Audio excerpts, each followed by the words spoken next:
Mari Mari, Compuche, Kume Akakampai-man. En este video vamos a retomar con uno de los temas persistentes de nuestro canal y que hace mucho tiempo no tocamos, que es la historia del pueblo mapuche.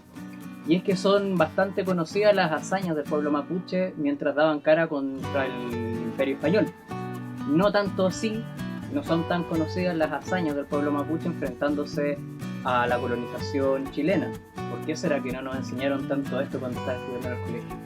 Pero poco y nada se conoce sobre la relación que hubo entre el pueblo mapuche y el imperio del Tahuantinsuyo, el imperio inca. Oh, querido youtuber, soy mexicano y no sé ni qué pedos son los mapuches. Pues tranquilo chamaquito, chamaquita, porque acá en este link es donde hablé sobre los mapuches en un video anterior. Patriotas, les advierto que esto no se trata de un conflicto de egos entre naciones y patriotas peruanos, bolivianos y chilenos. Estamos hablando de una época en donde ni siquiera pensaban en existir esas repúblicas. Y bueno, en este mar de incertidumbres nos vamos a navegar hoy, así que para allá vamos.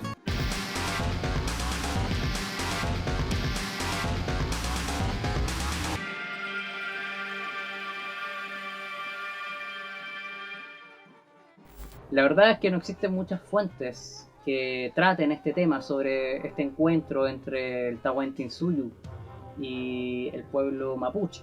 Sin embargo, por medio de la oralidad de nuestros cuifiqueché, de nuestros ancianos que vivían en la época en que llegaron los españoles con sus lápices y con sus papeles, y bueno, también con sus espadas y con sus mosquetes y todo eso, algo se logra saber sobre la exploración y la posterior invasión del imperio del Tahuantinsuyo en territorio mapuche, con el fin de extender los dominios en el Collasuyo, y que solo nuestro amigo Marty McFly, quien ha viajado en el tiempo, puede saberlo.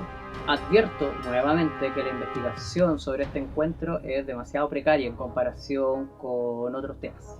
El historiador Inca Garcilaso de la Vega, que no hay que confundir con el poeta español, este fue el primer mestizo español inca que se asumió culturalmente y racialmente como tal. Este historiador nos habla del inca Yupanqui, que junto a su ejército fueron hasta Atacama, en los confines del Tahuantinsuyo, y desde ahí le dieron ganas de invadir a los pueblos del sur.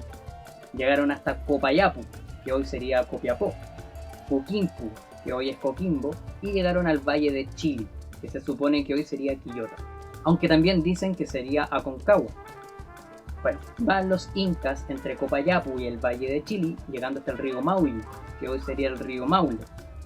Los incas ya habían logrado someter a atacameños y diaguitas entre el año 1479 y 1485. Ahora, Tupac Yupanqui y su ejército inca de unos 50.000 guerreros llegan a un sector del territorio picunche, es decir, gente mapuche que habitaba el Picún Mapú, o el territorio del norte, para invadir las tierras de los que ellos llamaban Purumauca, y que luego los españoles conocerían como Promaucaes. Los incas les sugirieron la rendición, pero no funcionó, así que se pelearon terrible brígido durante 3 días, en donde los conocidos como Purumauca son derrotados. Al llegar al río Maule, 20.000 guerreros incas lo cruzan. Dicen que por consejo del ayudante Vitacura y al mando de la Pusquipai sin Chiruca. Una Pusquipai es algo así como un general en jefe del ejército inca. Los incas llamaron Promaucaes o Purum Auca a todos los pueblos que no estaban sometidos a su imperio. Por eso a los picunches les llamaron así. Se cuenta que los picunches ya sabían que venían los incas y salieron con subgrupos, formando un ejército de 20.000 guerreros y guerreras. Guerreras porque también se pueden ver a mujeres luchando. Durante 2 días, los incas enviaron representantes a los picunches para que se comieran el cuento de que el tal Tupac Inca Yupanqui era el soberano y el hijo del sol, haciendo un llamado a sus enemigos a dialogar amigablemente, que no había necesidad de pelear y que se sometieran sin derramar sangre ni matar a ningún inocente. Los picunches no aceptaron ser sometidos, por supuesto, y dieron guerra, la cual duró aproximadamente 3 días de mucha sangre, mucho chocolate para todas partes. Habían muertos por doquier y en ambos bandos. Al 4.º día acordaron no pelear, sino hasta esperar un par de días más porque la totalidad de guerreros y guerreras de ambos bandos estaban con heridas graves. Vale decir que nadie pidió refuerzo ni nada de esas cosas. Con el pasar de los días, los picunches se retiraron del campo de batalla hacia el sur. Los incas pensaron en perseguirlo y seguir peleando, pero también estaba la opción de simplemente asegurar los territorios que ya habían sometido hacia el norte. El Tupac Inca Yupanqui dijo que la conquista llegaba hasta aquí nomás, y la palabra del Hijo del Sol es la palabra del Hijo del Sol. Así es que no siguieron con su expansión y se enfocaron en fortalecer las posiciones que tenían, administrar las tierras dominadas y por supuesto dar todo su empeño a la agricultura. Enseñaron nuevas técnicas y nuevas tecnologías a sus nuevos vasallos, con el fin por supuesto de sacarle pica a los promaucaes que no quisieron vivir las ventajas del progreso agrícola que traían los incas. Los pueblos picunches que se ubicaban entre los ríos Choapa y el río Maipo, sin embargo, aceptaron en buena onda el dominio inca y aprendieron nuevas técnicas agrícolas. Pero los picunches indómitos igual aprendieron de estas nuevas tecnologías y las pudieron aplicar.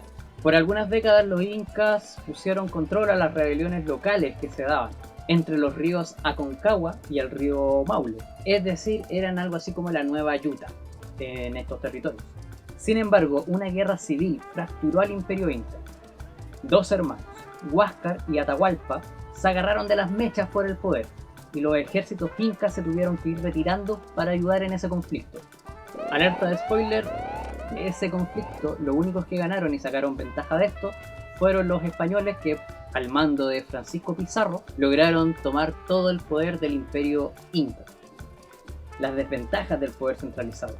Luego, al retirarse los ejércitos incas de este territorio y volviendo hacia el norte, hubieron un montón de rebeliones de caciques locales. Se puede decir que el Tahuantinsuyo ocupó territorio mapuche desde el río Maule hasta el río Aconcagua. Trasladaron a los habitantes del sector a otros territorios mientras traían gente del norte para poblar los espacios. Algo así como lo hicieron los chilenos varios siglos después, instalando también sus centros ceremoniales, religiosos y políticos. Incluso se plantea que Santiago, la capital de la empresa con aspiración a ser país llamado Chile, está construido sobre un centro administrativo y religioso mucho importante del Tahuantinsuyo. Así que Valdivia, al llegar a Santiago, no fue como que se le ocurriera construir Santiago así nada más en un terreno pelado, sino que en un lugar que claramente ya habría sido antes un centro administrativo y religioso inca. El Pucará de Chena, más al sur de Santiago, tenía un uso militar y también religioso, así igual el lugar donde confluyen el río Rapel y el Tinguiririca. Algunos cronistas dicen que los incas llegaron incluso hasta el río Biobío, y es una teoría que apoyaba el historiador chileno Barros Arana. La comuna de Hualqui, en Concepción, tiene como lugar turístico la Piedra de la Costilla, y dicen que habría sido un centro religioso inca. Y si queremos ir mucho más allá, hay un grupo muy pequeño de gente que incluso aseguran que el imperio del Tahuantinsuyo llegó hasta mucho más al sur del río Biobío y llegaron hasta lo que hoy es Imperial y más hasta Mayolafquén, que hoy es Villarrica. Llegaron a esta conclusión por el tipo de alfarería que se ha encontrado y lo que llaman los quechuismos del Mapudungún y ciertas semejanzas que hay entre ambas culturas. Lo más seguro, sin embargo, es que el Tahuantinsuyo y el Melihuichán Mapú Mapuche tuviera como frontera el río Maule, que sin ser una frontera como la conocemos hoy en día con la occidentalización y todas estas ideas colonialistas en toda Abya-Yala, no significó por ningún motivo una muralla cultural o una muralla racial, ni tampoco hubiera limitado el Nutram entre ambas culturas a cualquiera de los dos lados del río. El territorio mapuche entonces, en su totalidad, contaba con una parte al norte del río Maule, sometido por el Tahuantinsuyo, y al sur del río, soberana mapuche. Por esto es que la historiografía oficial chilena postulaba a los picunches del norte del río Maule como un pueblo distinto al mapuche, y al resto como promaucaes, omitiendo que se trata de un mismo pueblo, si bien con distinta identidad territorial. Pero mantenían la misma Zungún, mantenían el mismo Feyentún mapuche y la misma mapuche moñén, obviamente sin cerrarse a que existan rasgos propios en cada territorio, como ya hemos entendido. Las invasiones incas y posteriormente españolas forzaron una identificación colectiva mucho más estricta en una sola palabra, determinada así como mapuche.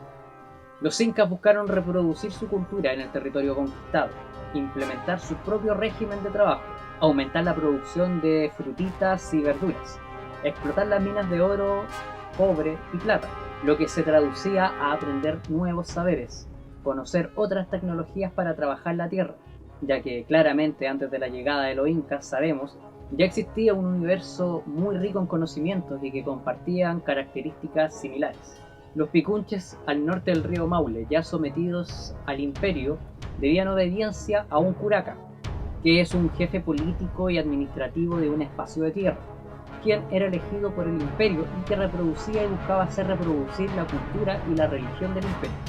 Hubo incluso un curaca llamado Clicanta, quien era apoyado por los mapuches de la zona, pero que cuando se inició el enfrentamiento entre los hermanos Atahualpa y Huáscar y los ejércitos incas tuvieron que correr hacia el norte a pelear, este curaca fue cuestionado por los picunches Michimalonco y Tanjalonco, quienes eran rebeldes.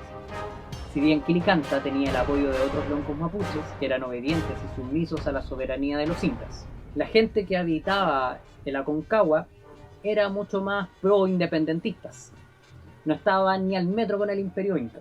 Y la gente que habitaba el Mapocho tenían un comportamiento mucho más sumiso y de obediencia al inca Quilicanta. Y ahí estaban adorando al sol y a la luna, al más puro estilo inca, aunque conservaban el purrum, el baile, al ritmo del cultrún. La vestimenta había variado un poco, estaba más ahuincada. Cabe decir, entre paréntesis, que la palabra huinca justamente viene de esta época. Se refiere a una persona no mapuche y como podemos observar la palabra termina en inca, huinca, refiriéndose a los no mapuches que habían llegado desde el norte. Bueno, otra teoría dice que la ritualidad se mantuvo mapuche. Teorías por todos lados. Es difícil determinar a ciencia cierta qué tanto influencia hubo por parte de los incas en el pueblo mapuche o de los mapuches en el pueblo inca, pero se puede inferir un poco con ese sincretismo cultural que hubo entre los españoles y los mapuches, en donde los españoles que llegaron y al tiempo después de haber invadido el territorio y se asentaron en los campos más marginados y en el sector más limítrofe con el río Biobío, que era la frontera con el Melihuichán Mapú, podíamos ver a estos españoles jugando palín, que por cierto es un deporte mapuche. Incluso la poligamia, aunque estos españoles trataban de hacerla mucho más violita por miedo a los curitas cristianos, que venían cada cierto tiempo. Por lo que creo que de todas formas es muy posible que tanto la cultura inca como la cultura mapuche se hayan enriquecido mutuamente, a pesar del afán conquistador de los incas del Tahuantinsuyo con respecto a los territorios mapuches. Se postula también que muchos incas y pobladores del territorio sometido al Tahuantinsuyo escapaban hacia el Melihuichán Mapú cuando comenzó la invasión española más hacia el norte y lograron fortalecer algunos aspectos de lucha y de organización, aspectos que luego llevaron a los ejércitos del imperio inca. Esto explica que mapuche e incas del Mapocho se unieron contra la invasión española en 1541. Aunque fueron vencidos en las primeras batallas, pudieron escapar hacia más al sur, donde se organizaron con aún más Nehuen para hacer frente a la invasión que se venía. Cuando sigamos en nuestro canal con la historia mapuche vamos a poder ver cuáles son desde este punto y hasta el futuro las luchas que ha involucrado directamente a nuestro pueblo, la lucha y los contextos que se dan contra el nuevo invasor.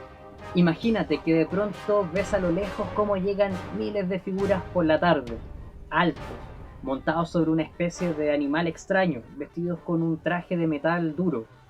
Llevan gorros de metal, en una mano traen una vara metálica y afilada. ¿Para qué sirve?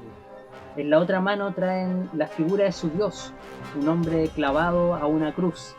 Dicen que habla de amor, que habla de vida eterna. Algunos tienen el pelo amarillo, como paja, tienen la piel muy blanca. Trata de imaginar lo que se nos viene. ¿Conocías esta historia? ¿Sabías algo sobre el encuentro entre el imperio inca y el pueblo mapuche? ¿Conoces algunas otras teorías? ¿Eres inca? ¿Eres mapuche? Si es así, espero que te haya gustado mucho este video. Regálame una yufín abajo, compártelo en tus redes sociales y suscríbete. Y nos estaremos viendo en un próximo video donde vamos a estar hablando de un tema que hoy por hoy es bastante alarmante y preocupante: los neofascismos en Latinoamérica. Nos vemos. Peucayal con Puché.